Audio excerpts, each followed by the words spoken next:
रही होगी। ठीक है, मैं और तेज से बोलने का प्रयास करूंगा। सबसे पहले मैं एनएससीएस का बहुत बहुत शुक्रिया अदा करूंगा जिन्होंने मुझे यह मंच प्रदान किया ताकि मैं अपने गृह जिले, मेरी जो जन्मभूमि, मेरी जो कर्म भूमि रही है, वहाँ के निवासियों और वहाँ के लोगों से बात कर सकूं।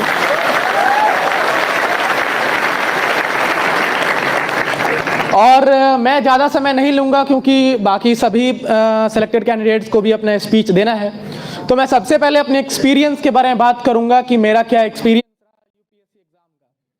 जीवन के 18 वर्ष मैंने इसी जिले में बिताए हैं, समस्तीपुर में।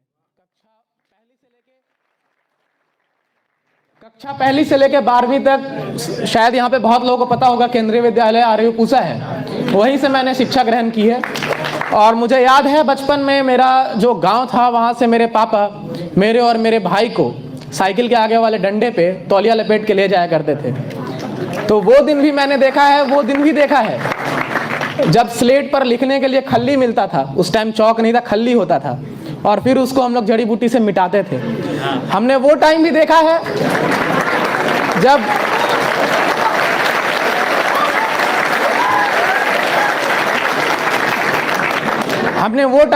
है जब आज तो गली गली में मोमोज के दुकान खुल गए हैं। मैंने 10वीं 11वीं तक मोमोज का नाम नहीं सुना था कि मोमोज, सैंडविच और पिज़्ज़ा जैसी चीज़ें क्या होती है। यह सारी चीज़ें मुझे दिल्ली जाने के बाद पता चली। तो सबसे बड़ा मेरा उपलब्धि यह था कि मैंने गांव से पढ़ते हुए 5 kilometre daily up down cycle से धूप में करते हुए यहाँ से 12वीं की शिक्षा ग्रहण करने के बावजूद दिल्ली विश्वविद्यालय से ग्रेजुएशन करने के बाद मैंने यह उपलब्धि हासिल की है। और इसके कुछ मूल पॉइंट्स रहे हैं जो शुभम जी ने भी बताया और जो प्रवीण जी ने भी बताया, और जो इस जिंदगी के हर पहलू में लागू होता है। आप यूपीएससी की तैयारी कर रहे हैं या इसमें से बहुत सारे मुझे स्कूल और कॉलेज के छात्र लग रहे हैं, तो उन सब के लिए भी कुछ की पॉइंट्स हैं जो मैं बताऊंगा। पर उससे पहले आप लोग का मनोरंजन कह सकता हूं या उत्साह बढ़ाने के लिए मैं चंद लाइनें पेश करूंगा। कृपया ताली ना बजाए, लास्ट में बजाने के लिए एनर्जी बचा ले।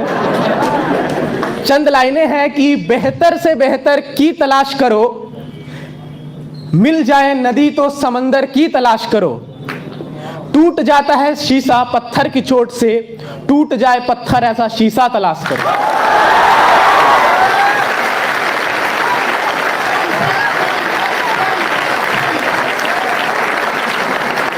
तो ये चंद लाइनें से उम्मीद है कि आप सभी का ध्यान अब मेरे ओर आ गया है। तो अब अपनी बात मैं शुरू करूंगा। सबसे पहली चीज जो एक आईएएस बनने के लिए जरूरी होता है, जो प्रवीण जी ने भी बताया, वह है अच्छा इंसान बनना। अगर आप अच्छा इंसान नहीं है, आपके जिंदगी में डिसिप्लिन और अनुशासन नहीं है, तो आप कुछ नहीं कर सकते, आप आम आदमी बन के रह जाएंगे। तो सबसे जरूरी है कि जिंदगी के हर पहलू में आप कैसे किसी से बात कर रहे हैं, आप कैसे किसी से पेश आ रहे हैं, आप कैसे अपनी आम जिंदगी को जी रहे हैं, आप कैसे अपने मम्मी पापा से बात कर रहे हैं, आप कैसे अपनी जिंदगी को जी रहे हैं, वह सारी चीजें यूपीएससी के एग्जाम में रिफ्लेक्ट होंगी। और एक और चीज मैं कहूंगा कि अगर आपको आईएएस बनना है तो एक दिन शायद डीएम साहब की कुर्सी पर बैठना होगा, तो एक बार यहाँ भी कुर्सी पर बैठने का आनंद ले लीजिए। जो लोग यहाँ पे खड़े हैं कृपया कुर्सी पर बैठ जाएं ताकि पीछे वालों को दिक्कत ना हो। एक नम्र निवेदन है। ठीक है। और कृपया शांति बनाए रखें। मैं यही एक गुजारिश करूंगा कि मैंने पहले ही बात डिसिप्लिन की थी कि अगर आपके जिंदगी में अनुशासन नहीं है तो आप कुछ नहीं कर सकते। तो अनुशासन आपको लाना बहुत जरूरी है। मैं अपने सबसे पहले शुरुआती जीवन की बात करूंगा कि मेरा क्या जीवन था। मेरे दादाजी आज के टाइम में 95 ईयर्स के हैं, तो उन्होंने मुझे न्यूज़पेपर पढ़ना सिखाया। जब वो पढ़ते थे, जब हम लोग बच्चे थे, क्लास 1 2 बचपन यही मेरा गांव में गुजरा है, तो हम लोग बोरा लेके जाते थे दादाजी के पास पढ़ने। और वहाँ पे अगर होमवर्क नहीं कंप्लीट होता था तो पिटाई भी लगता था, होमवर्क कंप्लीट होता था तो गढ़िया चौक से समोसा लिट्टी आता था। तो हर चीज़ वो मुझे याद है। मुझे यह भी याद है कि बचपन में जब मैं गांव में रहा करता था तो दुर्गा पूजा के टाइम हम लोग अपने भाई बहन के साथ मिलकर रावण तैयार करते थे और खेत में उसको जला देते थे पटाखे लगा कर। तो ये सारी चीज़ें, ये सारी गतिविधियां मैंने